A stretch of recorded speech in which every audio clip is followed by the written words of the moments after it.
Sunday morning. So cousin's on his way back out to fix my water again. That's a bummer. Got to drag him all the way back out here. In the meanwhile, while I'm waiting on him, I'm going to start getting this set up. So what we've got going on here, and I've mentioned this briefly before, but I haven't really explained it. But we're going to start making what's called biochar. So I'm out here by my compost pile, and the idea is once I've got this made, I'll dump it in there with the compost pile and biochar, which is basically it's like wood chunk charcoal.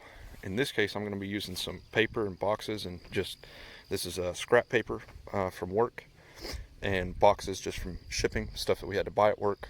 Obviously, it comes in packages. This is normally just trash. We just throw it away. Sometimes, we'll keep good boxes around, and maybe we'll use them, but we have a huge pile of them, so brought a bunch of that out. And then we get these all the time. So this is like, set in supply. These supply companies. Here's Uline, Granger, McMaster, Kerr. You buy something from those guys once, now they have your address, and so every 6 months or so they'll send you an updated catalog just to try and remind you to buy stuff from them. There's six of us that buy stuff from these various companies, so whenever they send those out, we usually get 6 of them all at once. A lot of times we'll throw one of each on the break table just so people can thumb through and look at it while we're sitting there at break or whatever. But then there's 5 of them that just immediately go in the trash, and then of course we've got the old ones, they pile up. So ton of paper. So you can get on a website called the Kerr Center. If I don't remember what the actual website is, I think it's just kerrcenter.com. It may be a .org, but Google the Kerr Center. That's a place not far from me here, and they have a bunch of research on this biochar. And paper was one of the things that they had listed as a source of biochar. This is not the best source of biochar. Actually, hay is actually a better source. But the idea here is that we're going to pack these little barrels full of paper and sticks. See, I've got brush piles here. If you remember, I cut down a whole bunch of stuff out of the tree line over here, or the fence line rather. So I got all that. I'll drag that over here. And then way over by the other pond off this way, I've got some more. And so we'll break up all these sticks, mix that with paper, put some of these books in there, we'll tear them up, tear up all this cardboard, pack those into the little barrel. Turn that upside down into the big barrel. You pack more sticks, paper, cardboard, whatever you got, all around the outside here. Now then when you start, you light this on fire on the outside here, and as it burns, it's going to heat everything that's in that barrel, but it's not going to have air, so it won't actually be able to burn. And so what you're doing is you just cook all of the volatiles out of it, and what you're left with is the carbon matrix of whatever it is that you just cooked in there. So it's basically just an anaerobic oven, and it's pretty crude, pretty rough, but this is the design that they had used. So I'm going to try it out here. So I got 2 setups. I think one of these, just for this experiment, I'm going to do just cardboard and paper in one of these, and then I'll do just sticks in another one. And then, so what you're left with, like I said, is that carbon matrix, and the idea is that it is like a sponge that soaks up nutrients, and it'll, like little microbes and stuff that's good for the soil will attach to it. So you put that in your compost pile, and then because you've cooked all the volatiles out, that biochar won't rot. It won't go away. It's very stable, so it'll last a long time. And so then that'll just store over here, just soak up tons of nutrients and stuff like that. And as I compost this and turn all this, then that's just going to enrich my compost pile and should make it better. So that's the idea anyway. Don't really know. We're going to try it out though. So they've got a ton of research, like I said, that they seem to think it works, so we're going to try it out. Yeah, so let's get these some of these barrels packed up and get it started. And my cousin will be here in about 2 hours, so I may not go ahead and light these off right now. I may wait till after we're done, that way I can watch them. But it should burn really slowly. And then all of the other thing is those volatiles, as they're coming out, they're flammable. That's the flammable parts, but they can't burn because there's no oxygen. But as they come out from underneath, then they'll start burning all around the outside of it here. So you'll be left with that biochar and then a bunch of ash. and all of that can go into the compost pile. So, all right, let's get this started, and then I'll show you what it looks like. That was a lot of work, but I got 1 barrel full of sticks, 1 barrel full of shredded up cardboard. My cousin should be here any minute now, so we're gonna head back up to the camper, and then once we're done fixing the water again, these, like I said, just get turned upside down in there. We'll pack a bunch more sticks all around them, use some cardboard and paper to get the fire started. We'll light that off around the top. As it burns down, it should heat this up real hot, turn it into basically a pure carbon. Dive bomb in my head. Oh, sorry. Right. Are you recording and I'm cussing at the damn bees? Yep. I've got these annoying carpenter bees, these wood bees, and they came out of the 2x4s. I think I showed those actually in a video.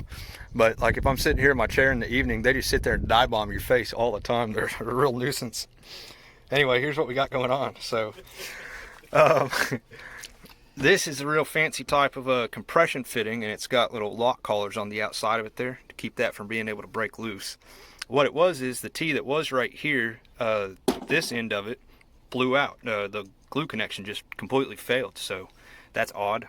So cousin came back out and he brought this blue hot glue, this stuff. I guess that's the right tool for the job, same purple primer. And yeah, so we dug another huge hole. It's a real mess this time because everything's all slimy and sticky, and my boots weigh about 10 pounds, but I think we about got her whipped again. He's got me some blocks here we're going to shove underneath just to support this. So for the weight, we need to tighten those on yet. The nuts on the grabby parts on the end there. And I think we'll be about ready to start backfilling at that point. So that sound about right to you? Sounds correct.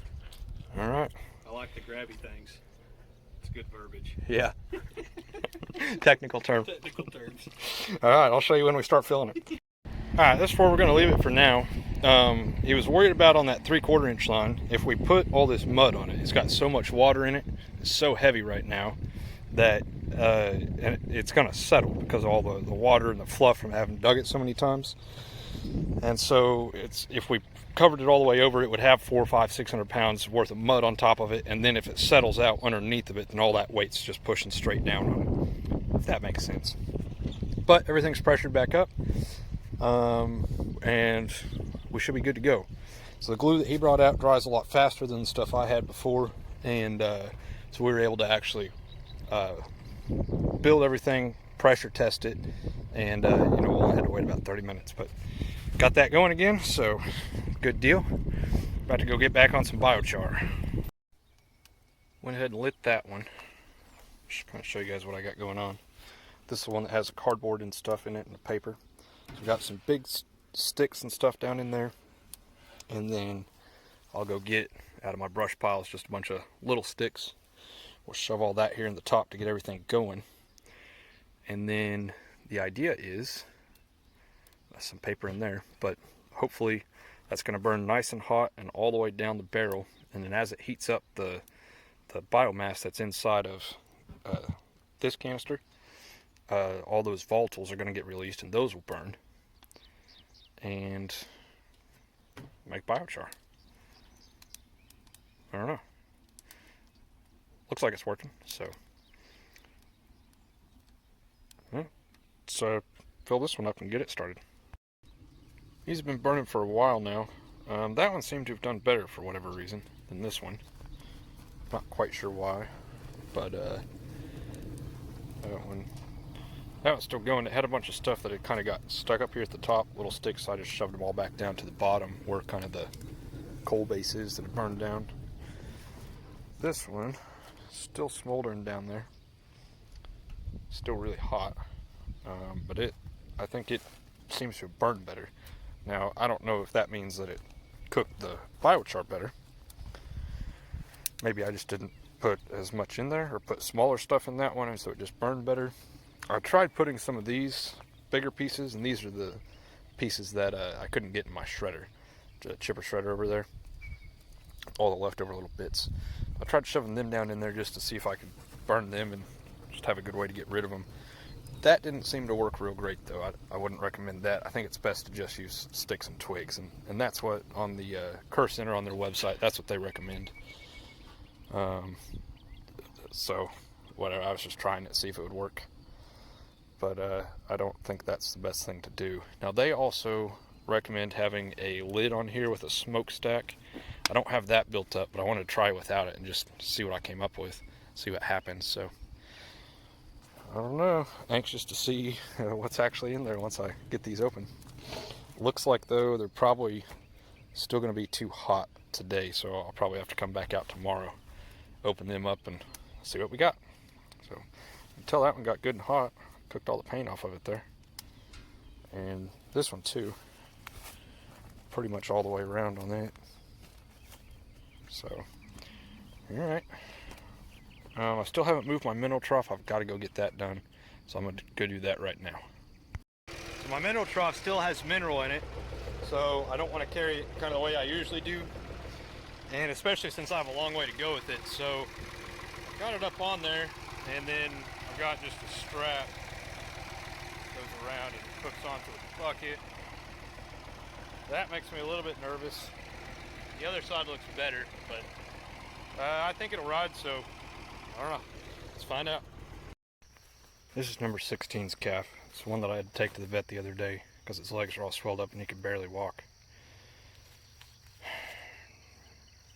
As you can see, still can barely walk. It's not good.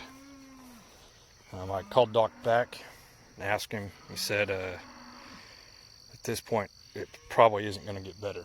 So that's not good. I'm going to call him back tomorrow morning and see if he can give me anything else. Otherwise, I don't think that little guy's going to make it. I might end up having to put him down. That would suck. So, been walking around out here looking at the grass, and you can see there's still a lot of it on the ground. But, got a bit of a problem here. That's a good example. So see, this clump right here is still 1.5 feet tall. You see these vines growing up in the middle of it, these thorn vines. Everywhere that's like that, everywhere, the cows won't eat that grass that's right there next to it. At least so far they're not wanting to. Now I knew that was going to be a problem, and I knew I had a lot of vines, a lot of undergrowth in here that I needed to take care of. But after having them in here for just like 2.5 days now, it's kind of showing me that I've got a lot more vines out here. It's a bigger problem than I originally thought. It was all kind of grown up. The grass, that is, was tall enough that I couldn't really see how bad it was, and this was the idea: get them out here and let them start eating it down. That'll give me a better view of what's going on. So now that I'm looking at it, I think that they're not going to be able to get to a lot of this grass, which normally would have been good forage.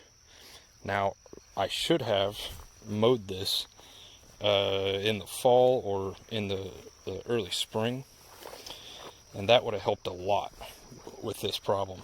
The trouble is, it's been so wet over here, I just couldn't get my tractor in here. I was afraid I'd get stuck. I've got four-wheelers stuck out here a couple times, and it's pretty hard to get stuck. And then I would have just tore it all up, rutted everything up real bad. Now, here's some areas where there's still some tall clumps of grass that for some reason they're not eating, and that one's got vines in it. Some of these areas don't, and it may be just because it's seeded out already. Not quite sure. It was a little bit too tall. Like I said, this should have been mowed early in the spring or at the end of the season last fall. Last fall I didn't even have my tractor yet. And then we've just had so much rain. It's been so wet over here, I just couldn't get it done. So that's okay though. We'll get caught up. We're going to work the animals through. I don't think this is going to last. Jeez, yeah, look at all these roses. I don't think this is going to last quite as long as I thought though, because they're not able to get to some of this, and some of it's gotten too tall to where they preferentially just don't eat it. So I'm going to leave them in here for, well, till tomorrow. I don't know how long. I don't even want to put a date on it. So I'm really not sure at this point. We got to find out. I won't know until, I'll come back out and check it every day, and one of these days it's going to be ready to get moved. So sooner than I expected, though. Now that means that my time frame for when I get them back across the creek is going to be shortened as well. So I need to get my next set of pasture ready. And what I'm going to do is I've got more hot wire cross fencing to run is the deal. I'm going to break them all up into kind of smaller little subdivisions, paddocks, if you will. And so I need to get that hot wire ran. So I'm going to have to get more fence posts. I don't have quite enough, I don't think. Well, I know I don't, not to do it all. But I need to be thinking about that and get that done probably by the end of this month. It's May 3rd, I believe, today. So I gotta get that done. I've got enough fence posts and insulators, I think, and wire to do the next cross fence right now. So tomorrow after work, I can go get started on that, or maybe here in just a little bit. Actually, still got a little bit of daylight left. But and I'll show you guys that. But I'm going to put them in the pasture up front. It's got the best growth on it right now. It's had the longest time to rest. And then hopefully it'll take me about a month to get through both sides of that pasture. And then hopefully by then one of the other sides will be recovered enough to actually get out there and start grazing it. The grass is coming up like crazy. So are the weeds, though. So I've got to get that sprayer built, and I've got to go get that under control. Eventually that won't be as big a problem as I continue to implement rotational grazing. And once I get them all through this, I'll get back here and get all this sprayed. And then shortly after, I want to try and start getting sheep. And so we'll come out here and I'll get this mowed down, spray it, let all the weeds die. We'll mow everything. That'll kind of give us a base, a fresh start. And then I'll probably have to continue spraying out here several times. It'll probably take more than one application, I guess is what I'm saying, to get all this knocked down to where it's just a grass out here. Unfortunately, that's hard on my clover, but it is what it is. I got to take care of the grass first. We'll worry about getting clover back out here later. But then I want to get sheep in here, like I say, and start rotating them through. So I think on them that I want to start out with 10 or maybe 15 females and one male, and then I'll just keep all of the females. What's the word for female and male sheep? On goats it would be like bucks and does. I call them billies sometimes. I don't know about sheep. Never had a sheep before. But they will help keep control of this type of stuff and keep it back out of the fence lines and just keep it pushed out. And that's the main purpose behind running them. The main idea is that they really like all this kind of broadleaf type stuff, all this crap, and they'll just go to town on that, and I'll rotate them through the same way. For now, the best thing to do would be to have a dog out here with them, a sheepdog. That's what they're for. Great Pyrenees or something like that, but they're very expensive animals. So I think I'm going to try to run them out here without a dog for protection. We'll just see. If I start having problems with losses, then we'll pony up and buy a real expensive sheepdog to raise up out here with them. But yeah, that's my thoughts for right now. So walking through this part where they haven't been, it's much more difficult. It's very noticeable how much grass they've actually taken out over there, even though to look at it from here it's kind of hard to tell. So all right, biochar's still cooking. Let's go check on that, see how that's doing, and then I may go start running that hot wire. Let's see what time it ends up being. Well, here's the results of my biochar. That's what it's supposed to look like. See, that one didn't quite cook enough. Now this, I opened it up too early. See this? The oxygen's getting to it now, starting to burn. So I'm gonna dump this back over upside down, and hopefully I can save that. But I should have left this longer. Well, okay, so dump that one back over and we'll let it sit just like that overnight. See, I lost a little bit of that in here, and it's taken off burning again. So as soon as it gets that oxygen, that carbon, since it's hot, it'll oxidize, and that's what fire is. This one though, yeah, that's perfect. That's what we wanted. See, cooked all the way through. It's still kind of hot. This one you can see still has a little bit of the wood left, so that one's not quite. Well, I don't know, it's pretty good. Yeah, the end of it there though is not quite all the way done, but cool. So, biochar.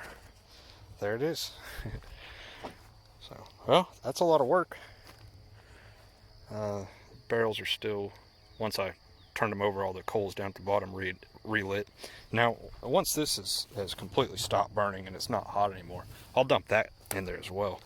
That ash has like phosphorus and stuff in it, nitrogen maybe. It's got some other stuff in there. So we'll dump that in there as well, and then we'll give this time to cool before I dump it in there because it's still hot. I don't want to burn the hay bale down, it's the problem. I'll check the weather and see if it's going to rain. If it is, I'll probably, I don't know.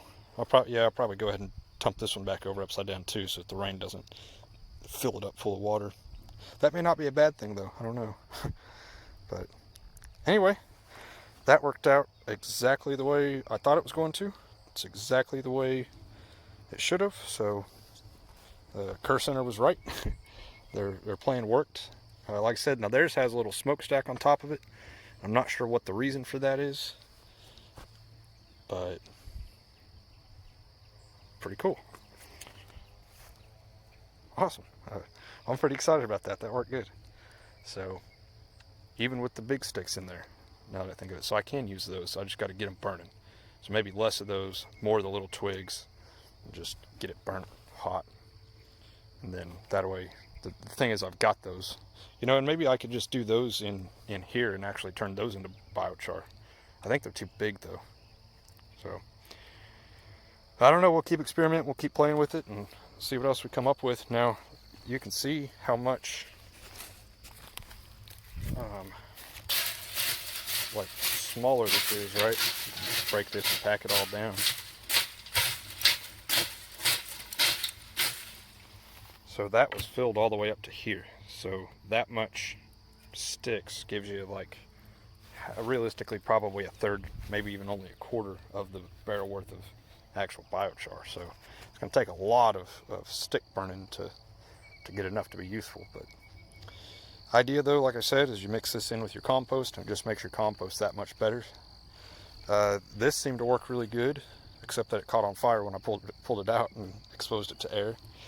The fact that it immediately did catch on fire though, whenever I did expose it to there, tells me that works pretty well to just turn it upside down in there and let it burn. That keeps all the oxygen out of there, and I like it. So very cool. You guys probably aren't near as excited about that as I am, but I'm stoked to see that worked. I've been planning and thinking about this for several weeks now, and just wanting to get out here and try it. Finally got it done. So these I'll probably take back with me right now and store inside so they don't get rained on.